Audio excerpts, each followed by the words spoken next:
সমস্ত বাংলা সংবাদ মাধ্যম এবং ইউটিউব চ্যানেলে আপনারা এত সময় যা শুনেছেন তা হলো আমেরিকা তাদের নাগরিকদের বলছে এই মুহূর্তেই ইরান ছাড়ুন।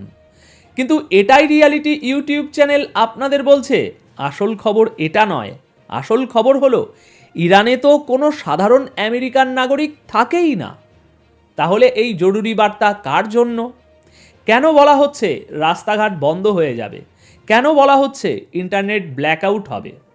এখন এতে আর কোনো সন্দেহ নেই যে ওই ওমানে চলা বৈঠক ভেস্তে গেছে। আর ঠিক সেই মুহূর্তেই টেবিলে এসেছে একটা ভয়ঙ্কর শর্ত। 57টি মুসলিম রাষ্ট্রের নীরবতা আর একলা ইরানের লড়াই। খেলা এবার পাল্টে গেছে। গত 24 ঘন্টায় আন্তর্জাতিক রাজনীতিতে এমন কিছু নাটকীয় পরিবর্তন এসেছে যা মেইনস্ট্রিম মিডিয়া আপনাকে পুরোপুরি ভেঙে বলবে না। তারা আপনাকে শুধু হেডলাইন শোনাবে, কিন্তু হেডলাইনের পেছনের কেন এবং কিভাবে সেটা বলবে। এটাই রিয়ালিটি। আমেরিকা গতকাল ওমানে বৈঠক শেষ হওয়ার সাথে সাথে একটি অত্যন্ত অদ্ভুত অ্যাডভাইজারি জারি করেছে। আপাতদৃষ্টিতে মনে হবে এটা সাধারণ সতর্কতা, কিন্তু এর শব্দচয়নগুলো খেয়াল করেছেন? তারা বলছে রাস্তা বন্ধ হতে পারে, ফ্লাইট ক্যান্সেল হবে, ইন্টারনেট থাকবে না। এটা কোনো ট্রাভেল অ্যাডভাইজারি নয়, এটা একটা ওয়ার্নিং সাইন।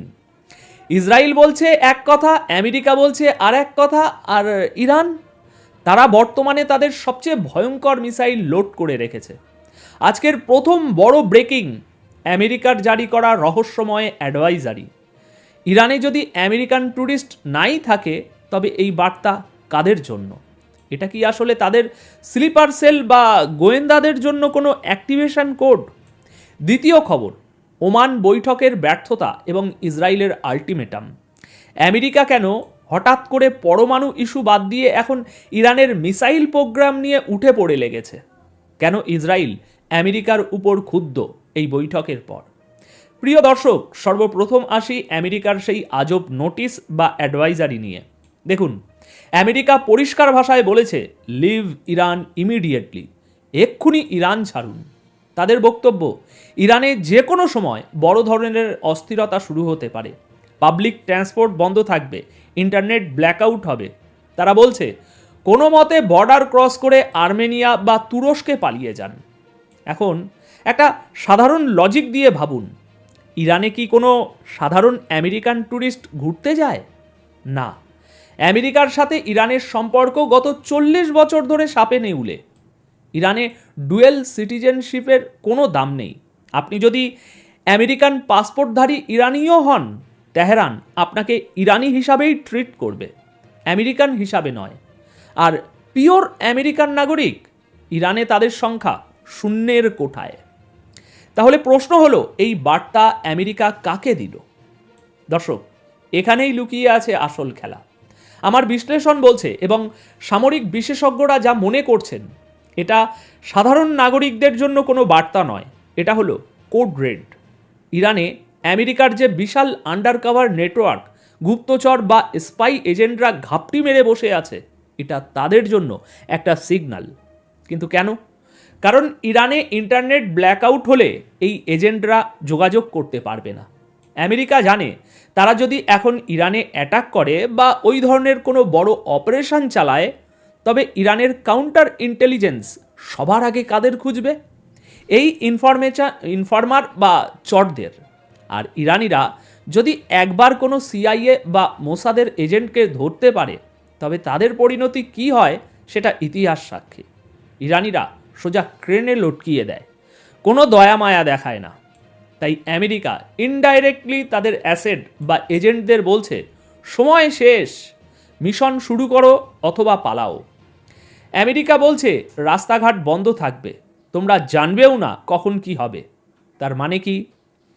তার মানে পেন্টাগনে অ্যাটাকের ব্লুপ্রিন্ট তৈরি হয়ে গেছে। হয়তো আলোচনার টেবিলে তারা সময় কিনছে, কিন্তু আড়ালে তারা ছুরি শান দিচ্ছে। মনে রাখবেন, যখন কোনো দেশ তার নাগরিকদের এভাবে ইমিডিয়েটলি সরে যেতে বলে, তখন বুঝতে হবে ডিপ্লোম্যাসি বা কূটনীতি শেষ। এখন কথা বলবে গান পাউডার। এখন আসি দ্বিতীয় পয়েন্টে, ওমানে কি হচ্ছে। ওমানে আমেরিকা এবং ইরানের মধ্যে পরমাণু চুক্তি নিয়ে কথা হচ্ছে। নিউ ইয়র্ক টাইমস তো গতকালকেই খবর ব্রেক করে দিল যে ইরান নাকি সব মেনে নিয়েছে। তারা বলছিল ইরান তাদের পরমাণু কর্মসূচি সীমিত করবে, কিন্তু সত্যিটা শুনবেন, নিউ ইয়র্ক টাইমস যা লিখেছে তা ডাহা মিথ্যে। এবং এই মিথ্যেটা আমি বলছি না, খোদ ইসরায়েল বলছে। ইসরায়েল আমেরিকার উপর প্রচণ্ড ক্ষেপে আছে। তারা বলছে, তোমরা মানে আমেরিকা মিডিয়াতে মিথ্যে খবর ছড়াচ্ছ কেন? ইরান তো কিছুই মানেনি। আসলে ওমানের টেবিলে আমেরিকা এবার নতুন এক শর্ত জুড়ে দিয়েছে। তারা বলছে, নিউক্লিয়ার তো পরে দেখা যাবে, আগে তোমাদের ব্যালিস্টিক মিসাইল প্রোগ্রাম বন্ধ করতে হবে। কেন জানেন? কারণ আমেরিকা বা ইসরায়েল ইরানের পরমাণু বোমার চেয়েও এখন বেশি ভয় পায় ইরানের পিন পয়েন্ট অ্যাকুরেসিযুক্ত ব্যালিস্টিক মিসাইলকে। পরমাণু বোমা হয়তো ইরান এখনই ব্যবহার করবে না, কিন্তু তাদের মিসাইলগুলো, সেগুলো যে কোনো মুহূর্তে তেল আবিব বা হাইফা মাটির সাথে মিশিয়ে দিতে পারে। ডেডলকটা এখানেই। ইরান পরিষ্কার বলে দিয়েছে, আমাদের আত্মরক্ষার অধিকার বা মিসাইল প্রোগ্রাম নিয়ে কোনো আপোষ হবে না, এটা আমাদের রেড লাইন। আমেরিকা এখন একটা নোংরা গেম খেলছে। তারা এই আলোচনার আড়ালে সময় নিচ্ছে। তাদের দরকার 5 দিন, 10 দিন বা হয়তো 1 মাস। এই সময়ের মধ্যে তারা তাদের ওই এয়ারক্রাফট ক্যারিয়ারগুলোকে পজিশন মতো সাজিয়ে নিচ্ছে। হতে পারে ওমানে সকালে কফি খাওয়া হচ্ছে আর বিকেলে পেন্টাগন থেকে অ্যাটাকের অর্ডার সাইন হচ্ছে। ভাই, আমেরিকাকে বিশ্বাস করা আর বিষধর সাপকে বিশ্বাস করা একই কথা। ইসরায়েল আমেরিকাকে পুশ করছে। তারা বলছে, এখনই সময়, আলোচনা বাদ দাও, হামলা করো। অন্যদিকে এই সবের মধ্যে আমেরিকাও ফ্রাস্ট্রেট, কিন্তু ইরানের মিসাইল সক্ষমতা দেখে তারা সরাসরি পা বাড়াতেও ভয় পাচ্ছে। এই যে ধোঁয়াশা, মারবো কি মারবো না, আলোচনা নাকি যুদ্ধ, এটাই এখনকার সবচেয়ে বড় ক্রাইসিস। এখন প্রশ্ন হলো, ইরান কি হাত গুটিয়ে বসে আছে? মোটেও না। ইরান জানে আমেরিকা কি চিজ, তাই তারা তাদের সবচেয়ে প্রাণঘাতী মিসাইল খাইবার শোকেন বর্তমানে মোতায়েন করে ফেলেছে। এই মিসাইলটির নাম শুনেছেন? এর নামের অর্থই হলো দুর্গ ধ্বংসকারী। এটি হাইপারসনিক গতির কাছাকাছি চলে এবং এর ম্যানুভারিং ক্ষমতা অসাধারণ। ইরান থেকে উৎক্ষেপণের মাত্র 10 মিনিটের মধ্যে এটি ইসরায়েলের যে কোনো শহরে আঘাত আনতে সক্ষম। 10 মিনিটে ইসরায়েলের আয়রন ডোম বা অ্যারো সিস্টেম হয়তো বুঝতেই পারবে না কি আসছে। ইরানের প্ল্যান খুব সিম্পল। 1. Cyber attack. আমেরিকার ইলেকট্রিক গ্রিড বা ওয়াটার সাপ্লাই সিস্টেমে সাইবার হামলা চালিয়ে তারা যুদ্ধটাকে আমেরিকার মাটিতে নিয়ে যেতে চায়। 2. হরমুজ প্রণালী। আর এটাই হলো ইরানের তুরুপের তাস, বিশ্বের তেলের লাইফলাইন। ইরান যদি এই প্রণালী বন্ধ করে দেয় বা সেখানে কোনো আমেরিকান জাহাজে হামলা চালায়, তবে পৃথিবীর চাকা বন্ধ হয়ে যাবে। আমেরিকা ভয় পাচ্ছে এখানেই। তারা জানে একটা মিসাইল যদি ভুল জায়গায় পড়ে, তবে পুরো মধ্যপ্রাচ্য জ্বলে উঠবে। এখন আপনারা বলতে পারেন, ভাই ওদের যুদ্ধ ওরা করুক, আমাদের কি? সিরিয়াসলি বলুন তো, আপনি কি সত্যিই ভাবছেন এর আঁচ আপনার গায়ে লাগবে না? গত 24 ঘন্টার মার্কেট দেখেছেন? বিটকয়েন ক্র্যাশ করছে, ক্রিপ্টোকারেন্সি মার্কেট লাল হয়ে গেছে। সোনার দাম কেন বাড়ছে জানেন? কারণ বিনিয়োগকারীরা ভয় পাচ্ছে। যখনই যুদ্ধের দামামা বাজে, বড় একটা যুদ্ধ শুরু হতে যায়, মানুষ ডলার বা বিটকয়েন ছেড়ে সোনার দিকে ঝোঁকে, কারণ সোনা হলো সেফ হ্যাভেন। যদি ইরান হরমুজ প্রণালী বন্ধ করে, তেলের দাম আকাশচুম্বী হয়। আর তেলের দাম বাড়া মানেই বাংলাদেশ বা ভারতে চাল, ডাল, আলু, কলা, পরিবহন সব কিছুর দাম বেড়ে যাওয়া। অলরেডি বিশ্ব অর্থনীতি একটা মন্দা বা রিসেশনের দিকে যাচ্ছে। এর মধ্যে এই যুদ্ধ শুরু হলে সেটা হবে অর্থনীতির কফিনে শেষ পেরেক।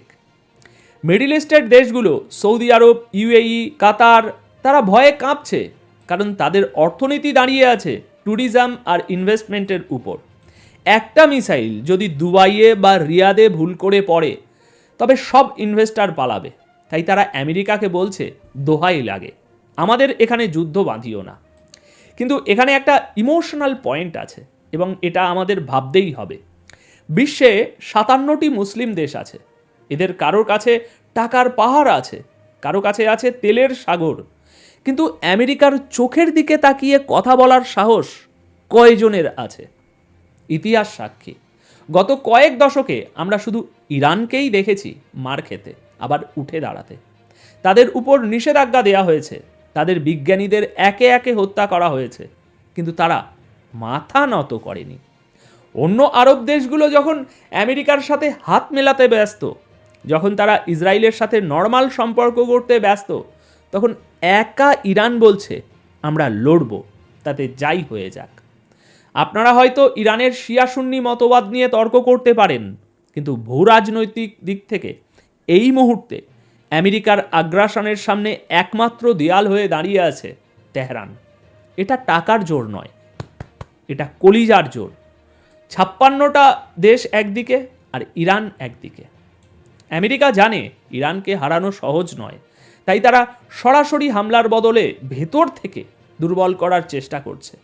ওই যে শুরুতে বললাম, স্পাই বা এজেন্টদের মাধ্যমে।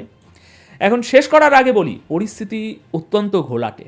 আমার ব্যক্তিগত বিশ্লেষণ বলছে আমেরিকা এবং ইসরায়েল আলোচনার টেবিলে বসে আছে ঠিকই, কিন্তু তাদের দুজনেরই আঙুল ট্রিগারের ওপর। যে কোনো মুহূর্তে, হয়তো আজ রাতেই বা কাল সকালেই আমরা ব্রেকিং নিউজ শুনতে পারি যে বড় কোনো হামলা হয়েছে। আমেরিকা ফ্রাস্ট্রেটেড, ইসরায়েল ডেসপারেট, আর ইরান প্রস্তুত। এই যে একটা ত্রিমুখী সংঘর্ষ, এই ত্রিমুখী সংঘর্ষে পৃথিবী কোন দিকে যাবে তার সময় বলবে। তবে একটা কথা মনে রাখবেন, বাঘে মহিষের এই লড়াইয়ে উলুখাগড়া কিন্তু আমরাই হব, অর্থাৎ সাধারণ মানুষ। এখন আপনার কি মনে হয়, আমেরিকা কি সত্যি ইরানের সরাসরি হামলা করার সাহস দেখাবে, নাকি এটা শুধুই ইসরায়েলকে শান্ত করার জন্য একটা নাটক? আর মুসলিম বিশ্বের এই নীরবতা কি ভীরুতা নাকি কৌশল? কমেন্ট করে আপনার সুচিন্তিত মতামত অবশ্যই জানান।